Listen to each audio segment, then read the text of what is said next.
Le 28 février 1972, c'est devant une salle bondée et une marée de drapeaux bretons qu'Alan Stivell commence son concert sur la scène de l'Olympia.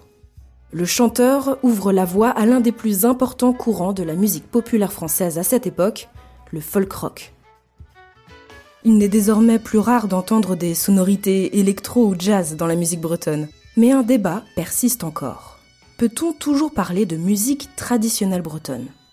Dès le 19e siècle, les gardiens de la tradition s'inquiètent de l'authenticité des répertoires. On demande aux musiciens, qu'on appelle sonneurs dans le jargon, d'éviter de jouer certains morceaux qui ne conviennent pas aux danses bretonnes. Cette inquiétude persiste dans le milieu musical breton, surtout lors des concours de sonneurs. La musique traditionnelle a-t-elle le droit d'être moderne ? L'association entre tradition et modernité est-elle encore un paradoxe ? Nombre de musiciens empruntent des musiques d'autres traditions, des répertoires d'autres pays. C'est le cas de Didier Durassier, sonneur de biniou. Lui s'inspire des musiques tziganes ou du jazz. Il joue même du Jacques Brel au biniou. Le 25 juin prochain, Didier fêtera son anniversaire, mais aussi ses 50 ans comme musicien. Originaire de Nantes, le sonneur est également facteur d'instruments. Autrement dit, il fabrique des binious.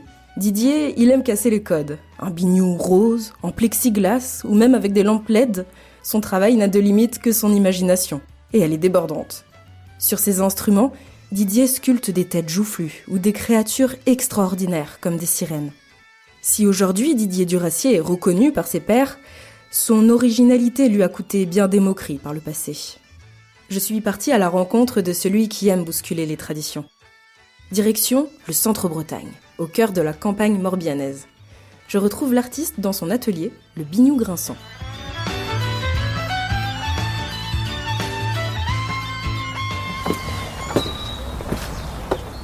Donc là, on est dans ton atelier. Ouais, à là, on est l'entrée. dans l'atelier.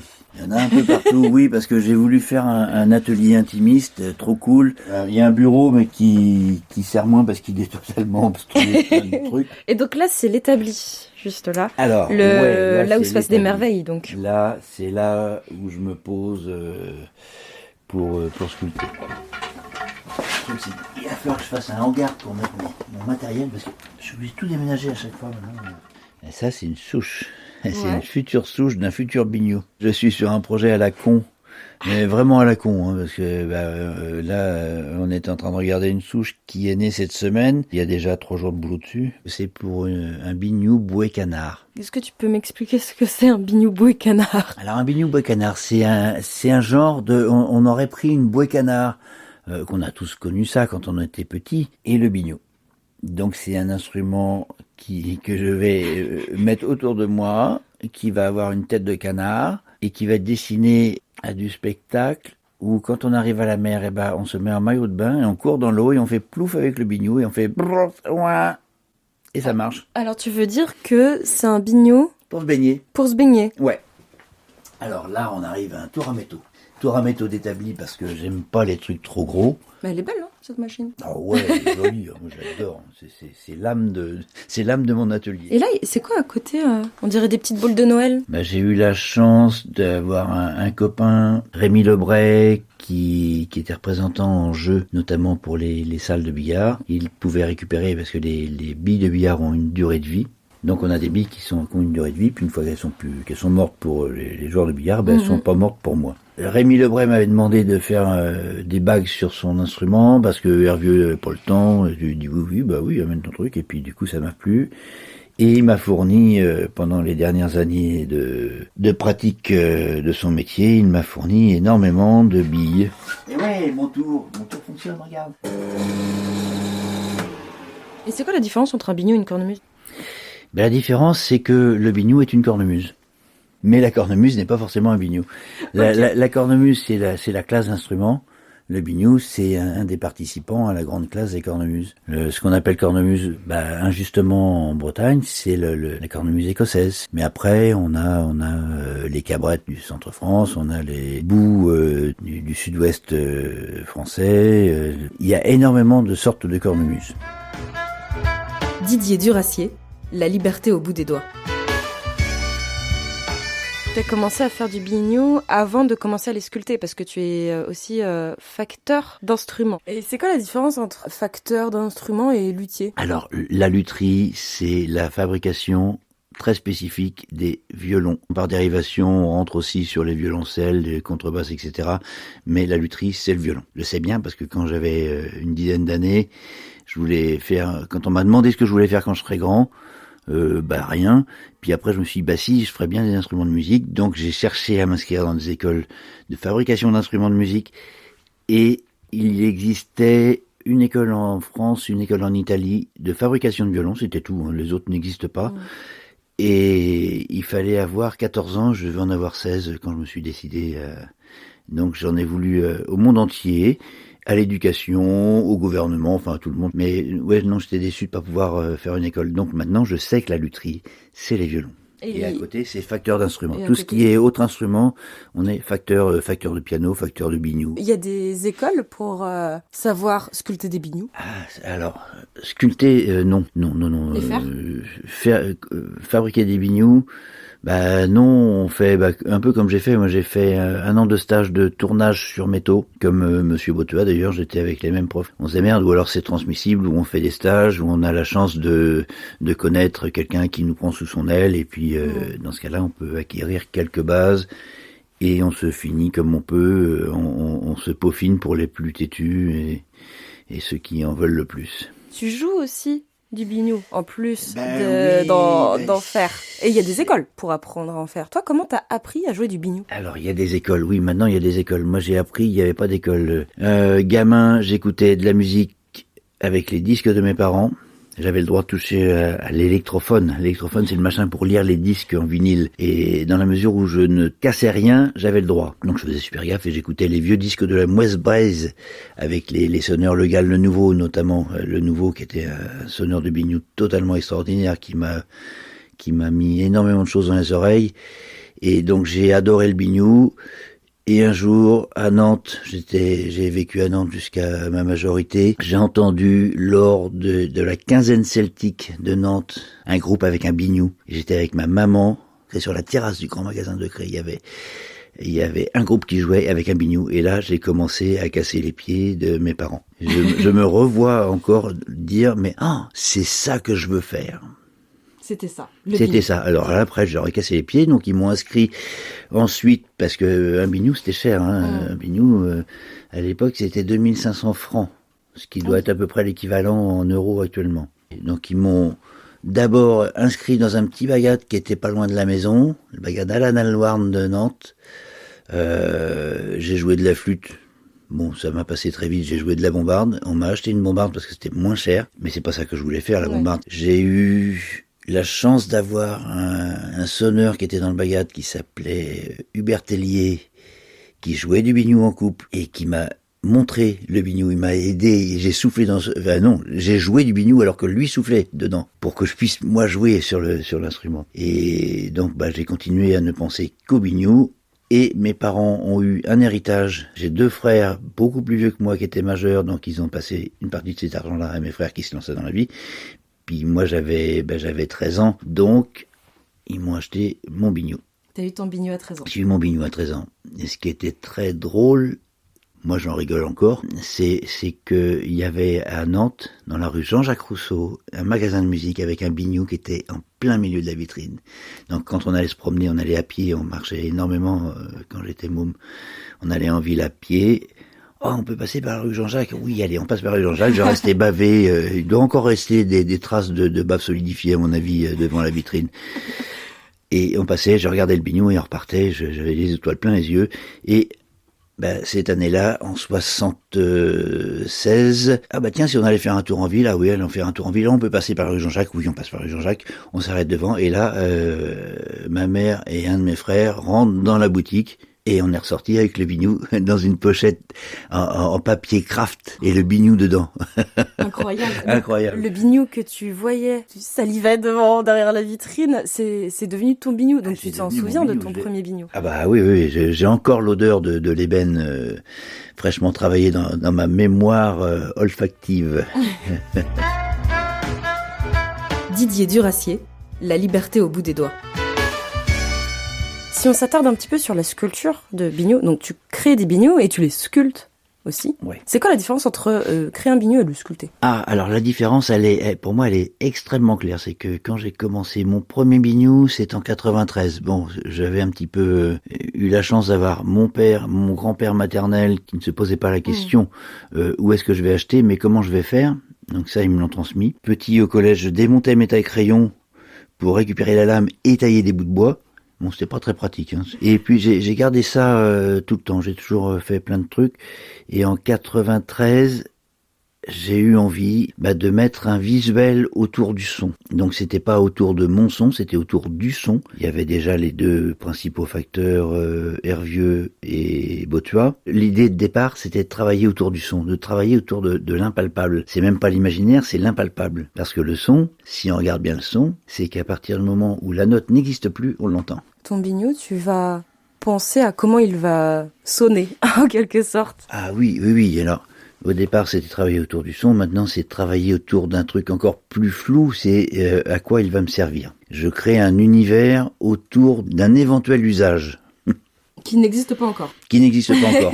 Est-ce qu'on peut être facteur de biniou et ne pas jouer de biniou? Ça me paraîtrait assez improbable. Un concepteur de voiture de course, s'il ne conduit pas, il va lui manquer des bases. Il va peut-être oublier de mettre les freins, par exemple. Il va penser que, moi, j'oublie pas de mettre les freins. Alors, obligatoire, je ne sais pas, mais en tout cas, très largement conseillé. Et pour revenir sur la musique, est-ce que tu peux me dire quelles sont tes références? Alors, mes références musicales, c'est un vaste sujet, là. Ça a été, ce qu'on disait tout à l'heure, les disques West Braze, avec notamment le nouveau, qui était un génie du biniou. J'ai eu la chance d'être dans le revival breton. Les années 70, c'est Stivol. Stivol, ça a été quelque chose d'extraordinaire. Hein. Alors, après, on aime, on n'aime pas, mais Stivol des années 70, c'est délirant. C'était un type totalement fabuleux. Dans les années 80, en référence, j'ai eu la chance de découvrir l'intercommunal Free Dance Orchestra avec des Bretons qui étaient dedans, Philippe Lestrade, Gaby Cardoncuff, Jean-Louis Valégan, Tanguy Doré, François Tusk. Donc expérience de mélange de jazz et de musique bretonne dans les années 80 qui était extraordinaire. Et là, j'ai entendu un morceau qui s'appelle Free Blues Valse, joué par Monsieur Lestrade. C'est un morceau qui doit durer 7-8 minutes. Et là, je me dis, waouh, on peut faire autre chose avec un biniou. Sinon, mes références, c'était tout ce qui pouvait, moi, m'amener quelque chose. Donc, le nouveau, le Strat, mais aussi des accordéonistes. Je me rappelle de Yann Dour qui jouait de l'accordéon. Je me vois revenir de Fechnoz en me disant, ah waouh, alors cette note-là, l'ornementation sur cette note-là, c'est trop génial. Je vais la faire. Et après, je bossais. Donc, ça pouvait être François Tusk au piano. Quand je joue, j'entends du piano derrière moi très très souvent. C'est vrai ? Ah oui, je convertis. Ça fait partie de ma lecture d'un morceau, c'est de l'entendre au piano. T'as une petite radio qu'on voit là juste à côté. Qu'est-ce que t'écoutes quand tu crées un biniou ? Ah, alors, ce que j'écoute, jamais du breton. Là, dernièrement, je suis sur un travail sur un projet. Hier, j'écoutais Les Garçons Bouchés, version Fête de l'Huma, donc très très rock, brutal. Ça va être des Taraf, ça va être Brel, ça va être des gens qui me nourrissent suivant l'humeur. D'ailleurs, je vais choisir le style de musique suivant l'humeur. Est-ce que tu le choisis en fonction du biniou ? Oui, en fonction de ce que j'ai envie qu'il en sorte. Ah. Parce que moi, je suis dans une énergie. Mais c'est toujours pareil. Je le pense en termes de musique, mais on ne donne que ce qu'on peut posséder. Si je suis heureux de jouer, je vais peut-être réussir à donner un peu de bonheur à celui qui écoute. On donne du sentiment. On est là pour partager un sentiment. Donc la conception d'un instrument, si je me mets moi dans un état de rocker, je peux éventuellement faire donner une envie de jouer du rock à mon instrument. À ton biniou. Voilà. T'es musicien, tu joues du biniou. Sur plusieurs scènes, tu as reçu plusieurs prix, plusieurs distinctions. En plus d'être sculpteur renommé de biniou et d'avoir l'école du Racier, t'es aussi un musicien reconnu. Est-ce que tu te souviens de tes premières scènes ? Ouais, oui. Première scène, c'est scène de Fechnoz. J'étais jeune sonneur, j'avais une commère. C'est quoi une commère ? Une commère, c'est comme un compère, mais une commère. Ah, une commère, ok. C'est ce qui permet au sonneur de pouvoir se reproduire. Il faut un compère et aussi une commère, ça permet de faire des petits commérons. C'est bien. Mon premier compère était une commère. D'accord. Dominique Meyer, pour ne pas la citer. Et donc on était jeunes musiciens et on allait jouer au Fest-Noz. J'ai eu la chance, il y avait dans le paysage musical de Fest-Noz dans le pays nantais, il y avait le père Jean que j'ai très bien connu. Pareil, je revois descendre de scène et venir vers moi, il m'avait entendu et ah non mais c'est vraiment très bien. Faut continuer hein. Bah quand on a 17 ans, non, je vais avoir peut-être 15 ans à ce moment-là. Et bah c'est porteur. Et donc t'as continué à jouer sur plein de scènes et t'as eu plusieurs groupes. Le biniou, c'est un instrument qui peut se jouer en solo, en duo ou même à plusieurs. Ouais. Sur mes expériences musicales, j'ai sonné en couple. Alors, j'ai eu la chance de sonner et de sonner encore avec des gens que j'admirais. Alors ça, c'est un luxe suprême d'admirer des gens comme Rémi Cargosien et de devenir son compère. C'est une saveur qui est exceptionnelle d'admirer Philippe Lestrade et de devenir son compère et complice.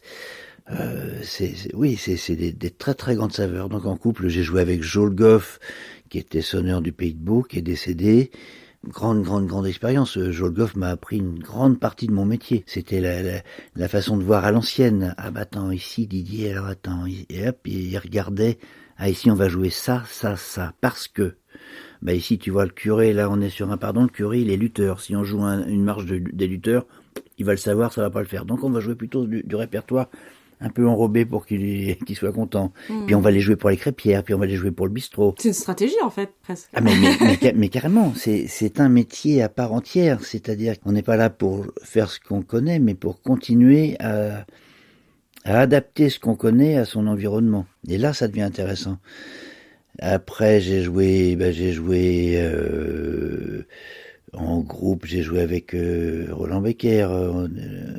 On était à l'origine avec Antonin Volson du trio Becker. T'as eu un groupe de jazz aussi? De jazz, oui et non. Il y avait une très forte connotation jazz avec le groupe Filage. C'était dans la lignée de ce que j'ai toujours fait, c'est qu'on se posait pas forcément de questions. Est-ce qu'on a le droit ou pas? Tiens, ça, c'est trop marrant, on le fait, oh ouais. Et on le faisait. La musique, elle est porteuse, n'importe laquelle, d'une identité culturelle. Elle est le symbole aussi d'une culture. Et c'est vrai que quand on imagine le biniou, on pense tout de suite à la musique traditionnelle bretonne. Est-ce que tu peux me dire quelle est ta vision à toi de la musique traditionnelle bretonne? Alors j'ai commencé à faire du biniou, forcément, ce qu'on disait, j'ai joué en écoutant le nouveau, j'ai eu la chance de jouer avec René Sergent, j'ai eu de la chance de jouer avec plein de gens des maîtres de la vieille culture, mais ça c'est la base, c'est ce qui permet de construire. On a une truelle qu'on nous a transmis et dont ont pu se servir des générations avant nous, mais on va pouvoir construire un immeuble en béton. L'un n'empêche pas l'autre. Le trad, c'est la base. Moi, je pourrais écouter et faire ce que je veux, n'importe quoi, peu importe ce que je ferai, de toute façon, il y aura du trad. Et j'ai été façonné avec ça. Mais je pense, à mon sens, être plus près d'une vérité en faisant n'importe quoi avec mon instrument que les gens qui figent cette tradition à 1912 parce qu'on a l'enregistrement de la mère Michel où on emprisonne parce les vérités, on n'ose pas les bousculer. Moi, les vérités, je m'en fous. J'ai pas de vérité. La vérité, c'est de faire ce qui me plaît pour essayer de faire ce qui peut plaire à des gens qui écoutent ou qui regardent, parce que dans le spectacle, c'est le visuel, d'où les sculptures. Je ne me sens pas prisonnier de la tradition. Et du coup, je peux continuer à la faire évoluer. Parce qu'une tradition qui évolue pas, c'est un musée. Donc la tradition, c'est quelque chose qui évolue pour toi. Parce que quand on parle de musique traditionnelle, on imagine qu'on rejoue des musiques d'années passées et qu'on fait pas forcément quelque chose de nouveau. On se cache derrière le traditionnel. Là maintenant, si on écoute les pontifs de la tradition bretonne, le bagat c'est traditionnel. Le bagat c'était inventé après-guerre. La cornemuse écossaise, c'est pas un instrument breton. Qu'il soit adapté, tant mieux. On joue du saxo, on joue du bouzouki, on joue plein d'instruments et c'est tant mieux. Mais là, on va considérer que c'est trad alors que non. Alors moi, avec mon biniou, on va me casser les pieds. C'est pas tout à fait comme ça qu'on jouait.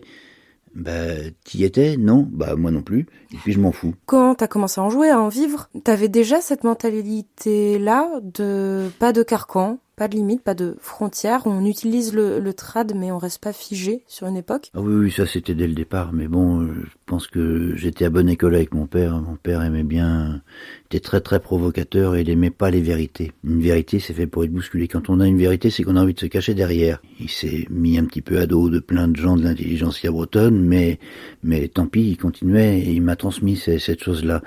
C'est pas comme ça que le biniou, c'est pas fait pour faire ça. bah si.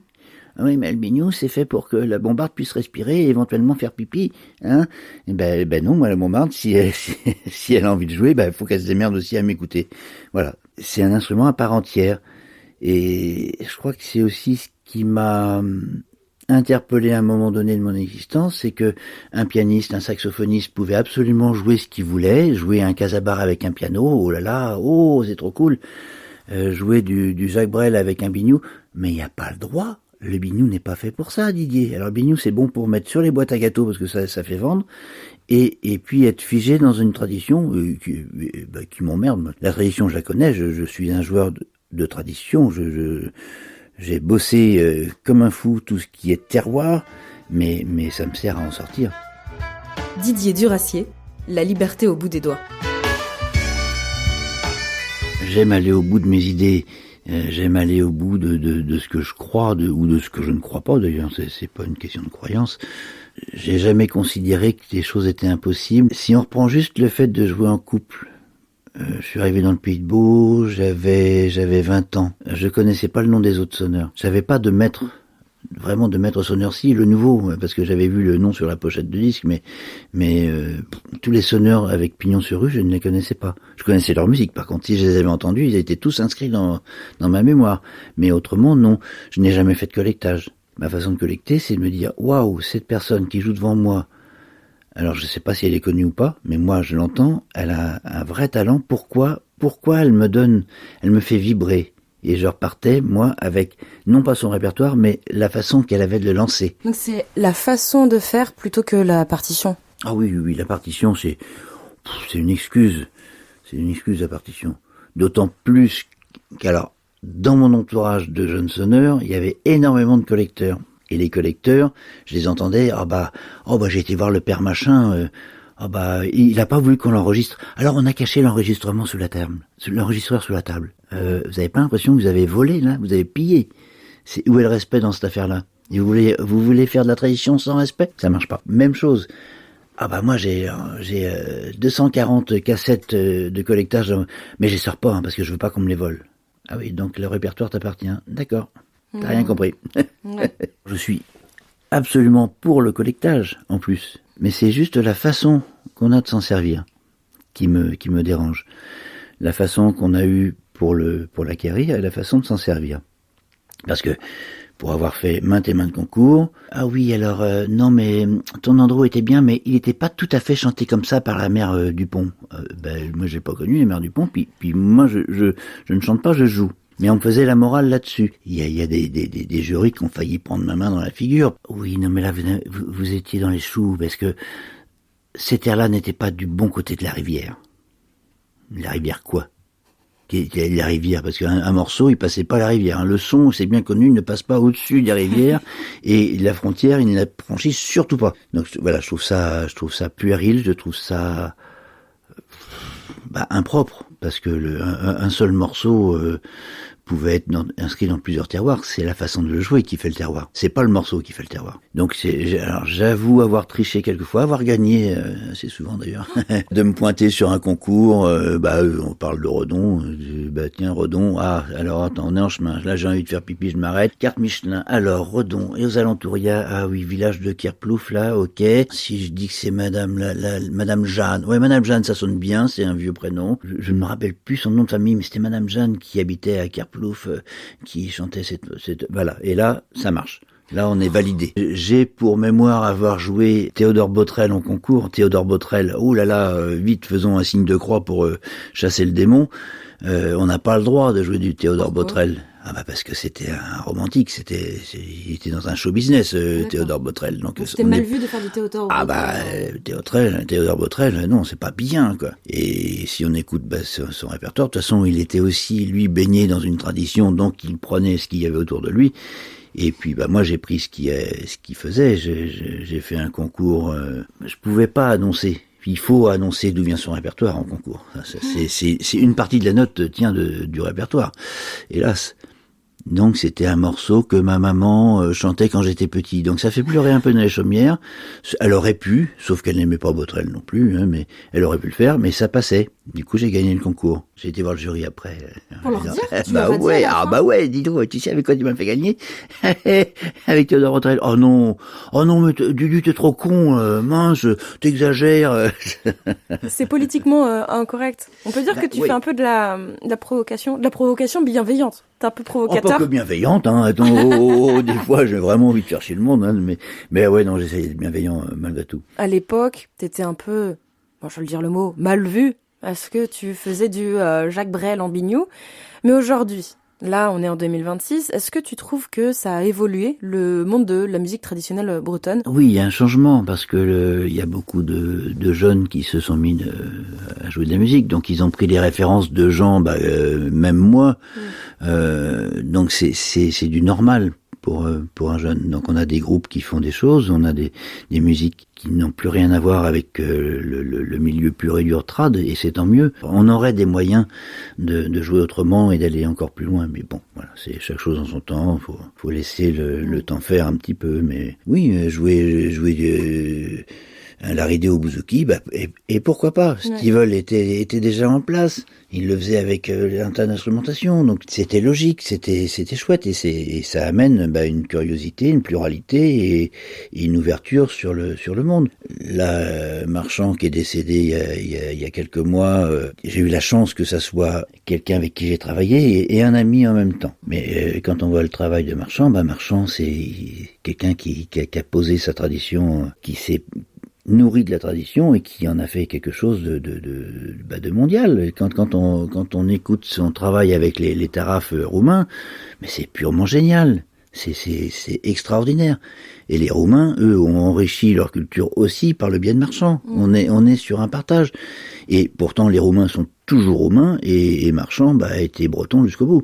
Ça n'empêche pas les uns et les autres de vivre, mais le partage amène des explosions de feux d'artifice. Ça, c'est génial. On était sur un travail avec Jean Lamberville de Clown Blanc et un travail autour d'un spectacle et de l'Ankou. L'Ankou, le représentant de la mort. Et quand on a travaillé la partie musicale de ce spectacle, moi j'y ai rien vu de traditionnel, parce que on a Marchand qui écoute, et puis mais alors tu vois là alors on va faire un arrangement là-dessus et on va faire ci, mais ça n'existait pas, c'est que des choses qui n'existaient pas avant, et on en a fait quelque chose avec des moyens modernes, avec des mélanges de connaissances. Moi je n'ai pas les connaissances de Marchand, qui n'avait pas les miennes.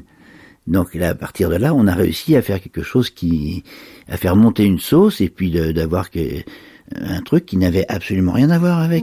Quand on rajoute une harpe là-dessus, une harpe un peu démoniaque, on a fait des choses totalement improbables, qui n'avaient absolument rien, il n'y avait pas un poil de tradition là-dedans, si ce n'est le répertoire, donc si ce n'est l'excuse. L'excuse, le répertoire et l'excuse. Didier Duracier, la liberté au bout des doigts. Tu joues de la musique tzigane au biniou. Oui, je me pose pas la question d'où vient la musique. Si j'écoute un disque de musique tzigane, je vais avoir un morceau qui va me plaire, je vais le jouer, en tout cas essayer, parce que en termes de musique tzigane, c'est quand même des furieux. Mais quoique, je m'étais amusé avec Virgile Mouzour, un violoniste de très très haute volée roumain. Je lui ai piqué un air, Kolopolitsai, je crois, un truc dément. Mais qui se fait au biniou. De toute façon, il y a pas d'interdiction, il n'y a pas une loi qui fait que j'ai pas le droit de le faire. Donc oui, en écoutant des tziganes, en écoutant du klezmer, on a envie. Il y a un morceau qui va nous toucher, on peut essayer de le faire. Et de toute façon, il sera mixé dans la propre connaissance qu'on a, nous, de la musique. Donc de toute façon, même si je prends Kolopolitsai avec un biniou, ce sera à consonance roumaine, mais ce sera passé dans mon mixeur personnel de musique trad. Ça reste du biniou, ça reste des choses avec mes outils. Donc tu te réappropries en fait la musique traditionnelle. Ah oui, Et complètement. un air tigano-biniou, ça reste de la musique traditionnelle. Ouais. Puis ça peut le devenir. En tout cas, si elle l'est pas, s'il y en a d'autres qui l'apprennent, elle peut devenir trad. On parlait de ton côté provocateur, selon certains, qui n'aiment pas ce que tu faisais à une époque, qui trouvaient ça choquant en musique. Mais Didier, au niveau sculpture de biniou, t'en as fait des choses aussi qui ont été mal vues par certains. Alors, oui, si je reprends un petit peu mon propre historique, mon premier biniou, qui est un biniou joufflu, une tête joufflue qui souffle dans le lévriane, c'est en 93. Quand j'ai sorti cet instrument-là, on s'est ouvertement moqué de moi. Parce que c'est pas ça qu'on fait, un instrument doit être tourné parce qu'on l'a toujours vu comme ça. Et là, ça bousculait un petit peu les traditions, hein. Et on s'est ouvertement moqué de moi pendant plusieurs années. Moi, je m'en fichais parce que je faisais pas ça pour les autres, mais pour moi. Donc voilà, hein, rigoler. Même quelquefois, j'ai trouvé ça drôle et j'ai rigolé avec. J'ai quand même continué. Bon, un peu de temps après, mais tu en fais aussi pour les autres. C'est pas pour moi, hein. C'est pas pour moi, mais j'ai un ami qui a un copain qui a vu l'ours et qui aimerait éventuellement un biniou sculpté. Oui, ça s'est atténué et puis maintenant, il peut être de bon ton d'avoir un instrument qui vient de mon atelier. Bon, tu es un peu humble quand même, parce qu'il y a l'école Duracier. On parle de l'école Duracier pour les binious sculptés que tu réalises. Je suis le seul à faire ça, alors donc oui, il y a pas 50 écoles, hein. Ça aide. Je suis le meilleur, je suis le seul. Non, mais justement, toi, t'aimes bien avoir ce côté un peu délirant dans ce que tu sculptes. Moi, je reste nos limites. La seule limite que je connaisse, c'est celle qui fait que, à un moment donné, je ne peux plus avancer. Mais celle-là, je l'ai pas encore atteinte, donc ça va. Pour l'instant, ça va. Ah ouais. Là, j'ai que 50 ans de biniou cette année. J'ai encore, il me faudrait 3-4 fois ça pour arriver au bout de l'instrument. Pour la sculpture, même chose. C'est une multitude de formes, d'idées, d'envolées, de matériaux, d'effets spéciaux. On peut tout imaginer. On peut tout imaginer. Vive l'imagination, vive l'imaginaire, mais est-ce que l'imagination a sa place dans le monde de la musique traditionnelle ? Non, bien sûr. Non, parce que la mère Jeanne de Kerplouf, elle faisait pas ça. Bon, ils auraient sans doute pu s'amuser aussi, mais ils n'avaient pas les mêmes moyens que moi j'ai maintenant, donc c'est même pas comparable. Mais si on prend des gens comme René Sergent, comme Manu Kerjan, et tous ces piliers de tradition, ouais, eux aussi, essayer des choses, ils ont entendu des trucs, ils ont vu, et ils ont malaxé ça dans leur propre pétrin pour en faire quelque chose de nouveau. Manu Kerjan, c'était un chanteur du Centre-Bretagne. René Sergent, c'était un très grand sonneur avec une très très grande finesse de jeu du Pays de Beau. Voilà, des gens qui ont entendu des choses avant et qui en ont fait des choses pour l'après, mais qui sont juste une marche dans le grand escalier de la tradition et de la vie d'un pays. Ils aident à aller plus haut. Et puis à nous de faire mieux. J'avais un stagiaire cette semaine et j'avais retrouvé des petits adages, des petits dictons. Il y en a un qui dit le piètre apprenti que celui qui ne dépasse pas son maître. Ce qui est tout à fait vrai. La transmission, c'est quelque chose de très important pour toi. C'est capital. Alors là, le truc est extrêmement simple. Je suis ce que je suis parce qu'il y a eu des gens avant moi qui m'ont d'abord donné envie, qui ont été mon paysage, qui ont été mon but. Ils n'ont pas décidé de m'apprendre. Moi, j'ai écouté, j'ai fait. Il y a des gens qui m'ont transmis aussi directement. Oui, non, mais tu vois, on parlait de Joe Le Goff. Ici, alors il faudrait faire ça. Tiens, puis alors tu vois là, il y a un jury, ils sont 10, on est au bar, ils sont 50. On va d'abord jouer au bar, puis on ira ensuite voir le jury. Oh mince, on peut faire ça, on a le droit. Tout ce que je connais, je le dois au fait d'avoir écouté, vu. Donc ça ne m'appartient pas. Ça ne m'appartient pas. Pour moi, la culture n'appartient pas à une personne. Donc elle se dispense, elle se transmet. Si on me demande un truc, je donnerai absolument tout ce que je connais, je le donne à celui qui vient de demander, celui ou celle, bien entendu. Pareil pour la sculpture, parce que oui, mon petit stagiaire cette semaine, à 13 ans, du haut de ses 13 ans, il avait les yeux qui brillaient, on a passé une semaine à partager. Et il le sait, je lui ai dit, un truc que tu veux savoir, tu viens, tu me dis tiens, je peux venir, je te dirai oui. Et je te donnerai tout. Et pour terminer, dernière question. Didier, est-ce que tu peux me dire pourquoi le biniou, c'est le plus beau, le meilleur de tous les instruments qui existent ? Il y a deux choses, moi, qui me paraissent importantes. Le son continu. Là, il y a la magie du son continu quand on maîtrise aussi le visuel, c'est-à-dire ne pas souffler comme une pompe à vélo dans son instrument, mais prendre un air dégagé, on a l'impression que l'instrument joue tout seul. Et c'est un instrument, alors ça fait un peu partie des nuisibles, mais pas que.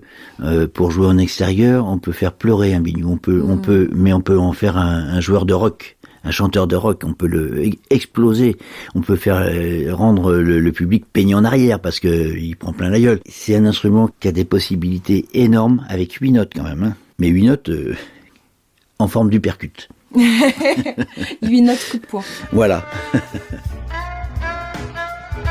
Didier Duracier, la liberté au bout des doigts.